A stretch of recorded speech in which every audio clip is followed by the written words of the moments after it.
वारणा विद्यापीठ वारणा नगर संलग्नित Tatyasaheb Kore institute of engineering and technology autonomous institute, 2 वेळा MBA मानांकन, NAC A ग्रेड, 100% इंटर्नशिप आणि प्लेसमेंट देणारी संस्था।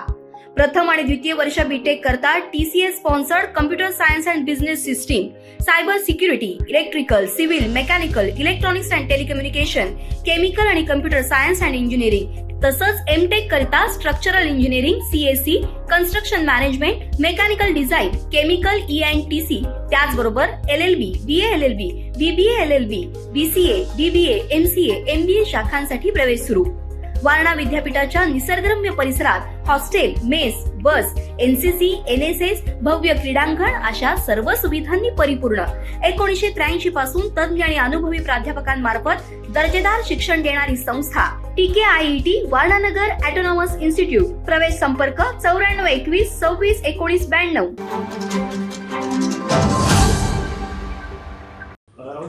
काल नागपूरमध्ये मुख्यमंत्री देवेंद्र फडणवीस यांनी झेनझींशी संवाद साधला। त्यांचं असं म्हणणं आहे की महिला बिलाची अंमलबजावणी न करणारे राहुल गांधी आणि त्यांचा पक्ष हा दुटप्पी आहे। खरं म्हणजे हे त्यांनी स्वतःविषयी हा त्यांनी प्रश्न स्वतःला विचारायला पाहिजे की महिला आरक्षण किंवा महिला धोरणाबाबत दुटप्पी कोण, हे हा प्रश्न देवेंद्र फडणवीस यांनी स्वतःला विचारायला पाहिजे। त्यांनी थोडासा अभ्यास करावा लागेल। आता त्यांचा थोडा अभ्यास चाललेला आहे। त्यांना आता दिल्लीत जायचं आहे परत केंद्रीय मंत्रिमंडळात। त्याच्यामुळे त्यांनी केंद्रामध्ये काय घडलं आहे काय नाही घडलं आहे याबाबत त्यांना सजगता दाखवावी लागेल। कोणतंही महिला आरक्षणाच्या बिलाला कोणीही विरोध केलेला नाही। महिला आरक्षणाच्या बाबतीत ढोंग, नौटंकी, खोटारडेपणा कोणी करत असेल तो भारतीय जनता पक्ष, नरेंद्र मोदी, अमित शहा। 2023 साली ह्याच देवेंद्रजी फडणवीस यांनी एक ट्विट केलं होतं आणि महिला आरक्षण बिल संसदेमध्ये मंजूर झाल्याबद्दल नरेंद्र मोदी यांची वाहवा आणि अभिनंदन केलं होतं। ह्याच देवेंद्र फडणवीस आरक्षणाचं किंवा महिला सक्षमीकरणाचं बिल जे आहे हे 2023ला मंजूर झालेलंच आहे ना। तेच बिल परत आणून तुम्ही कोणाला मूर्ख बनवताय? देवेंद्रजी, नरेंद्र मोदीजी, अमित शहाजी, अमुकजी तमुकजी, बरं का। स्वतः देवेंद्र फडणवीस यांनी असा हातभर लांब ट्विट केलं आहे।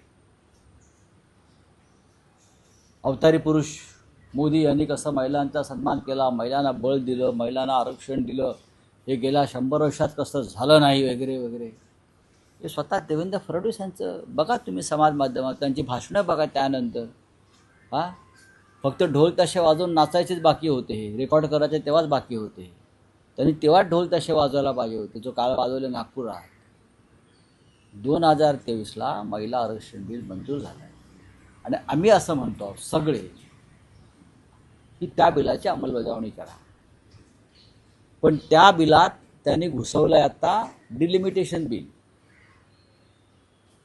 आणि हे संविधान आणि पार्लमेंटरी नियमाच्या विरोधामध्ये। एक बिल दोनदा कसं मंजूर होणार कळतं का?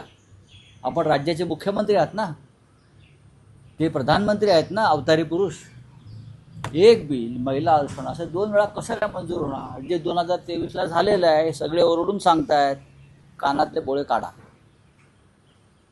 नजर स्वच्छ करा, चष्म्याचा नंबर काढून घ्या। ENT सर्जन नसतील सरकारी इस्पितळात, एम्समध्ये वगैरे तर आम्ही पाठवू। वेळ लागले त्यांना। 8 तास कसला? हा मूर्खपणा आहे। खोटं बोलायचं, खोटं का बोलतायत? यांना काय गरज आहे खोटं बोलण्याची? 2023ला महिला आरक्षण मंजूर झालं, आपण सगळ्यांनी त्याच्यावरती हे केलं आहे। देवेंद्र फडणवीसांचा हातभर असं ट्विट आहे, हातभर एवढं लांब आहे, एवढा आहे एवढं ट्विट। आणि त्यांनी मोदींचं ते काय कौतुक केलं आहे, म्हणजे जो काय त्यांनी शब्द भांडार उधळला त्याच्यामध्ये, अलंकार उधळलेले आहेत मोदींवर। म्हणजे मोदींसारखे मोदीच, सर्व काही मोदीच, स्त्रीही मोदी, पुरुषही मोदीच, बरं का, सगळ्यांचे तारणहार मोदीच। अशा पद्धतीचं ते ट्विट आहे, हे मोदींशिवाय कोणी करूच शकत नाही वगैरे असं असं. मग आता काय तुम्हाला काय असं काय नवीन काय झालं आहे का मेंदूमध्ये बदल तुमच्या अंतर्मनामध्ये काही यंत्रणा नवीन आली आहे का मेंदूला आदेश देणारी? राऊत साहेब, त्यात फडणवीसांचा एक दावा आहे की जेव्हा ते बिल मंजूर झालं त्यावेळेसच त्यात म्हटलं होतं की महिला आरक्षण जर वाढवून द्यायचं असेल तर जागांची फेररचना किंवा जागांची संख्या वाढवावी लागेल. मग हा मुद्दा विरोधी पक्षालाही माहिती आहे. विरोधी पक्ष वेळा बनून पेढा खातोय. मग ठीक आहे, पेढे तुम्हीच वाटताय ना. काल नागपूरला पेढे कोण वाटत होते? नागपूरला हेच पेढे वाटत होते सगळ्यांना. हेच वेडे आणि हेच पेढे वाटतायत. असं काही नाहीये, ते खोटं बोलतात. अमरावतीमध्ये आता एक राऊत अतिशय साहेब, दुर्दैवी घटना यातलाच घडलेली एक आहे. मुद्दा आहे की राहुल गांधींच्याच भाषणातला मुद्दा आहे, फडणवीसांच्या भाषणातला मुद्दा आहे. त्यांचं असं म्हणणं आहे की या देशाचं संविधान इतकं मजबूत आहे की एका रेल्वे स्टेशनवर चहा विकणाराही पंतप्रधान होऊ शकतो आणि माझ्यासारखा एक सर्वसामान्य माणूस, एक सर्वसामान्य कार्यकर्ता राज्याचा मुख्यमंत्री होऊ शकतो. बघा, परत ते खोटं बोलत आहेत. ते परत खोटं बोलत आहेत. नरेंद्र मोदी यांनी चहा विकल्याचा जर कोणी पुरावा आणून दिला बरं का गुजरातमध्ये, तर मी राजकारण सोडेन. नरेंद्र मोदी ज्या काळामध्ये चहा विकत होते असं म्हणतात, त्या काळात ते रेल्वे स्टेशन अस्तित्वातच नव्हतं. 71 सालाच्या आसपास काय तिथं आहे, तेव्हा ते स्टेशनच अस्तित्वात नव्हतं. मला मी सांगतो ना, मोदी या दंतकथा, मग काय पाण्यात नदीत उडी मारली, मग एक मगर आली, मग त्या मगरीशी मी कुस्ती केली, अशा ते बाललीला त्यांच्या ज्या आहेत त्याच्यामधली ही चहा विकण्याची लीला आहे. कोणीही चहा वगैरे काय विकला नाही. आपण पाहिला असेल अलीकडच्या काळातले मोदींची छायाचित्र प्रसिद्ध होत आहेत. लंडन, अमेरिका, फ्रान्स बालवयात टाय सूट लावून शाळेत जात आहेत. हां, ह्या दंतकथा पसरवल्या जणू काय मोदी अवतारी पुरुष आहेत. Modi non biological. बघा, नॉन बायोलॉजिकल माणूस शाळेत कसा जाईल, चहा कसा विकेल, मला सांगा जरा. जो आईच्या गर्भातून जन्माला आला नाही असते म्हणतायत, नॉन बायोलॉजिकल, अनैसर्गिक, ईश्वराप्रमाणे, तो कशाला चहा ज्याला विकेल तिथे रस्त्यावर जाऊन? चहा कशाला विकेल प्लॅटफॉर्मवर? मुळात तो प्लॅटफॉर्म मोदी ज्या काळात चहा विकत होते असा दावा करतात, त्या काळात तो बनलेलाच नव्हता. ते स्टेशनच नाही बनलं, ते चहा कुठून आला? मोदींचा जन्मच झाला नाही, ते अवतारी आहेत, ते चहा कशाला विकतील? त्यांचं आता सुदर्शन चक्र आहे ना, ते फिरवत फिरवत त्यांना सगळं मिळेल. खोटं बोलतात, खोटं बोलतात. ते म्हणतात की मी नगरसेवक होईल असंही मला कधी वाटलं नव्हतं. असं बघा, या देशामधले अनेक राज्यकर्ते हे अशाच सामान्य घरातूनच राजकारणात, समाजकारणात आलेले आहेत. प्रत्येकजण. डॉक्टर अब्दुल कलाम काय आहेत? तुम्हीच आहात का? सगळेच. तुम्हीच कशाला? तुम्ही नगरसेवक होईन असं वाटलं नव्हतं, तुम्ही राज्याचे मुख्यमंत्री झालात. याबद्दल तुम्ही या महाराष्ट्र राज्याचे कायम आभारी असायला पाहिजे. पण तुम्ही महाराष्ट्राचे तुकडे करायला निघालेलात. धर्मात द्वेष निर्माण करताय, खोटं बोलताय, रोज उठून सुडानं वागताय, सगळ्यांशी द्वेषानं वागताय. जो माणूस सामान्य घरातून जन्माला येतो तो असं वागत नाही.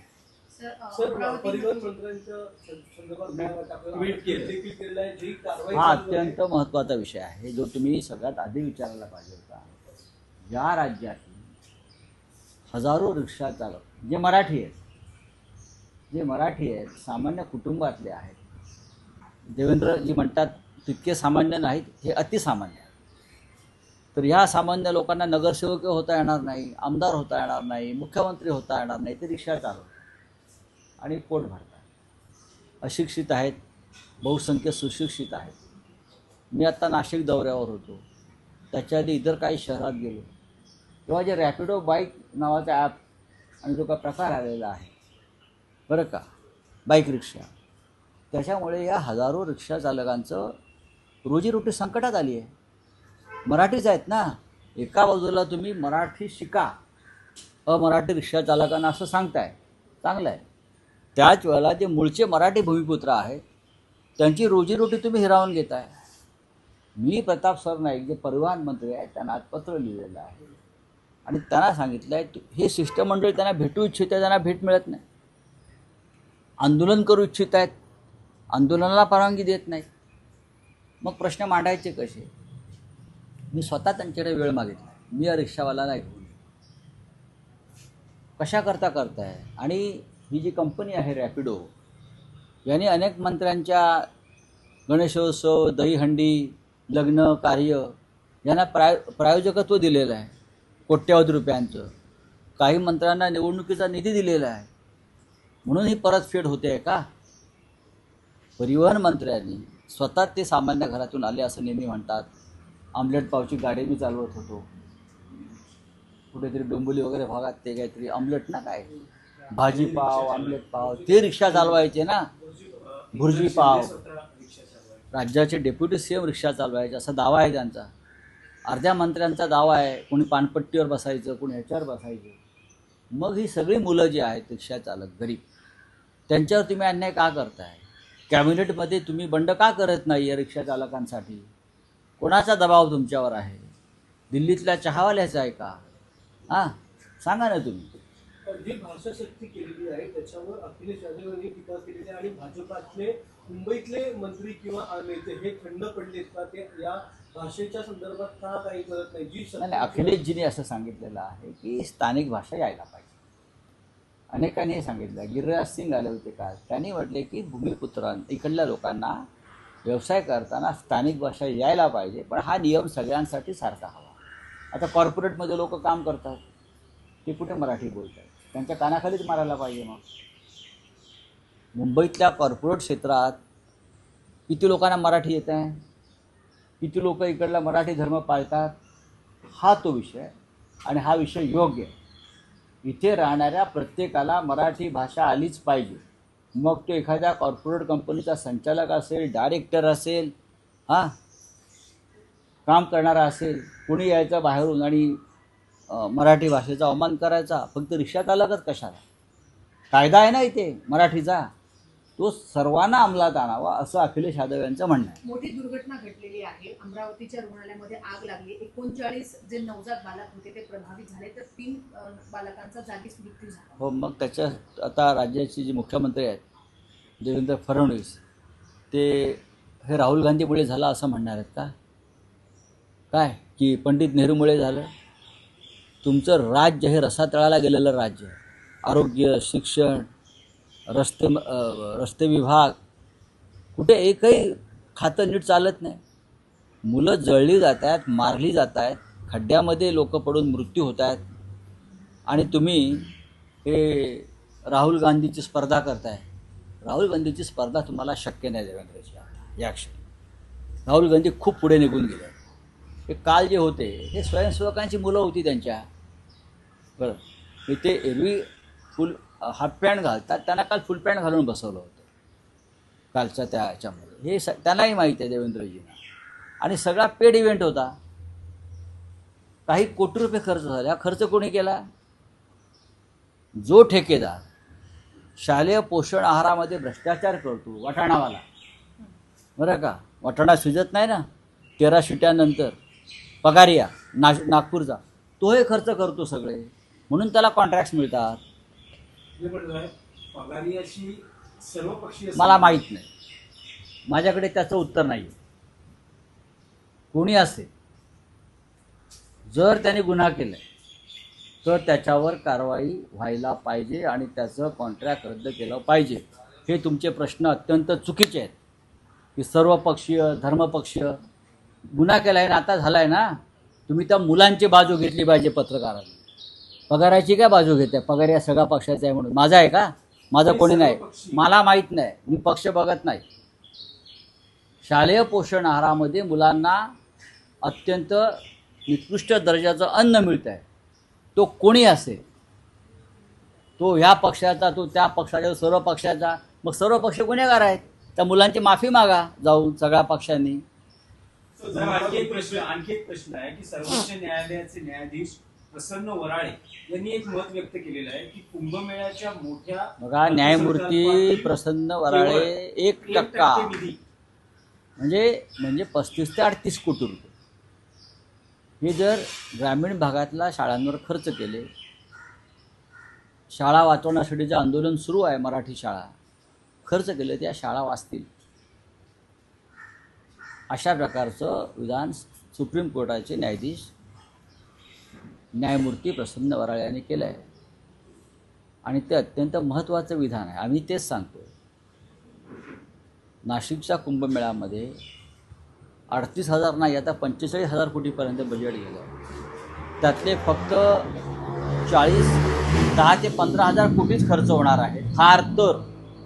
बाकीचे सगळे ठेकेदारांच्या माध्यमातून मंत्र्यांच्या, कुंभमेळा मंत्र्यांच्या, चंपतरायच्या खिशात जाणार आहे सगळ्यांच्या. हे मी उदाहरण दिलं आहे तुम्हाला. एकाच दिवशी 27 कोटी रुपये मंत्र्यांच्या जावयाच्या खिशात गेले फक्त दलालीमध्ये. या कंपनीला कॉन्ट्रॅक्ट दिलं 76,000ला, तिथून खाली दुसऱ्या कंपनीला तेच कॉन्ट्रॅक्ट दिलं 55,000ला, एकदम खाली आलं 35,000 कोटीला.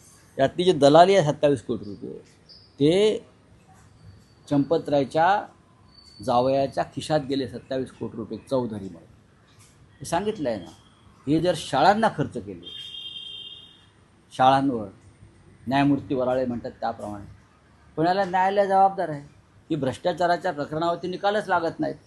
चला, थँक्यू. बोलिए. 2020 में जो एनडीए है वो तैयारी कर रही है कि म्हणजे वन इलेक्शन तैयारी कर रही है. कौन कर रही है? एनडीए सर मंथन कर रही है इसके बाद. तो करने दो ना, मंथन चिंतन करने दो.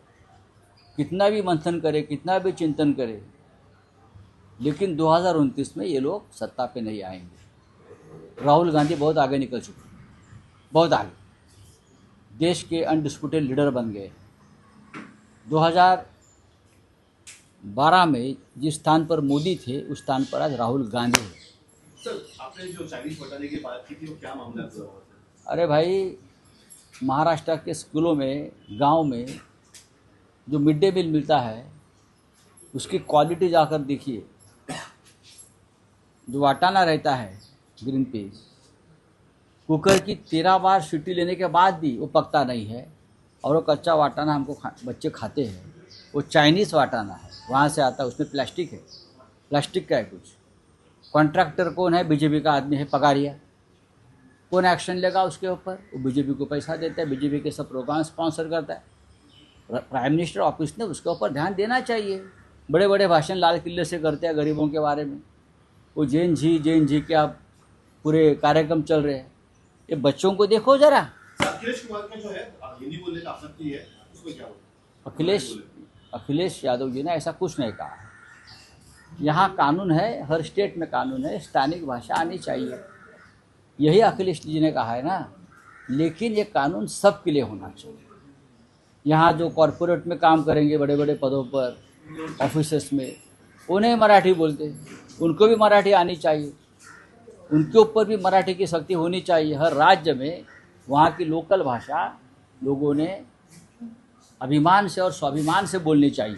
ताज्या घडामोडी पाहण्यासाठी माझा महाराष्ट्र न्यूजला आजच सबस्क्राईब करा.